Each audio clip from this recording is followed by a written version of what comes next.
All right, today we're doing something a little different. We're going to become industrial detectives.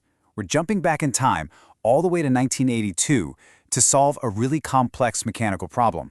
And our only clue? It's this vintage service manual for a machine that weighs about as much as a whale. And here it is. This is our guide for today's explainer.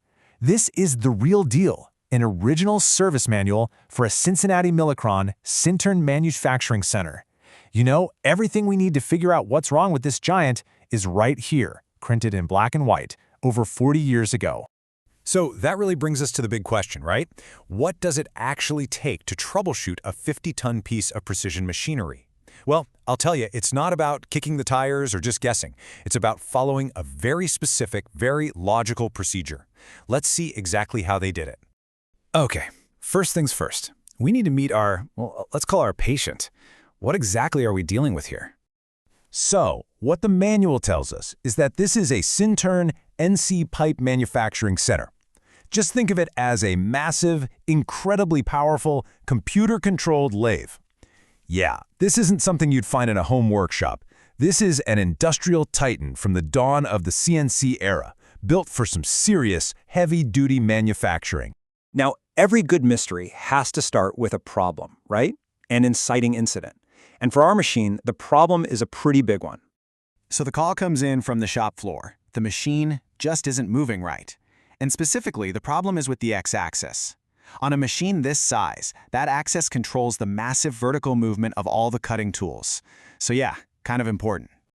And this is what I find so cool. The manual doesn't just say, it's broken. It gives us these incredibly precise symptoms to look for.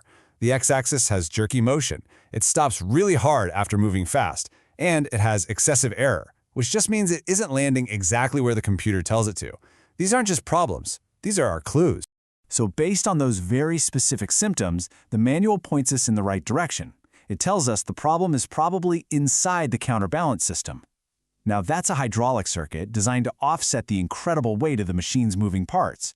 And just like that, our investigation has a very specific target. So we have a suspect, but how do we prove it? We can't just guess. We have to perform a very specific diagnostic test, and it's all detailed right here in the manual. We are going to be checking the counterbalance pressure reducing valve. And I gotta tell you, before we even get started, the manual hits you with this. I'm gonna read it directly. Danger.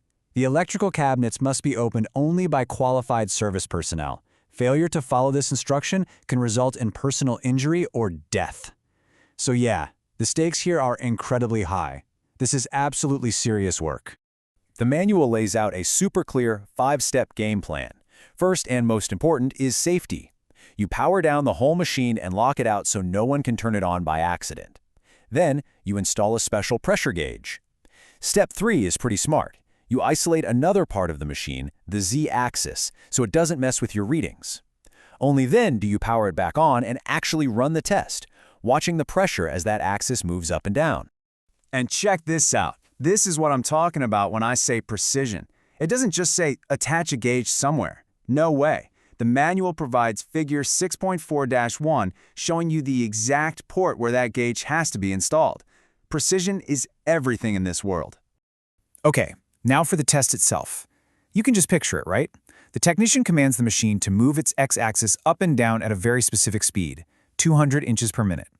And while this huge, heavy component is moving, their eyes are just glued to that pressure gauge, watching for the tiniest little fluctuations. And after all that, all the prep, all the safety checks, the entire diagnosis boils down to this single number, 30 psi. I mean, that's about the pressure in a bicycle tire. In a hydraulic system that's running at 1,000 psi, 30 is a tiny, tiny window. But that little number is going to tell us everything we need to know.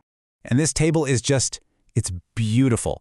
This is the payoff. It shows us exactly how that one number cracks the case. It's so simple. If the pressure drops more than 30 psi when the axis moves up, you've got a problem with either the valve or the main cylinder. But here's the clincher. If the pressure increases by more than 30 psi on the way down, the manual tells you definitively the valve is bad. And if the pressure stays within that 30 psi window the whole time, the valve is fine. The mystery is solved, all with one number. So, okay, we found the problem, we've got our culprit. But let's just zoom out for a second. Why does one small pressure valve and its tiny 30 psi tolerance matter so much in a machine that weighs 50 tons? Well, it's because that single valve is basically the gatekeeper of hydraulic pressure for the whole counterbalance system. It's the one thing responsible for perfectly offsetting the force of gravity on a multi-ton slide, allowing it to move with the grace and precision of a surgeon's scalpel. And this right here, this drives the whole point home. With that faulty valve, you get those jerky movements and hard stops we talked about earlier. But with a good functioning valve, that massive piece of steel accelerates and decelerates smooth as silk. It operates with the kind of precision you need to make parts with incredible accuracy. It's the difference between a clumsy giant and a precision instrument. It really makes you wonder, doesn't it? This entire diagnostic came down to a 30 psi check on a single valve, all laid out in a 40-year-old book. It just makes you think.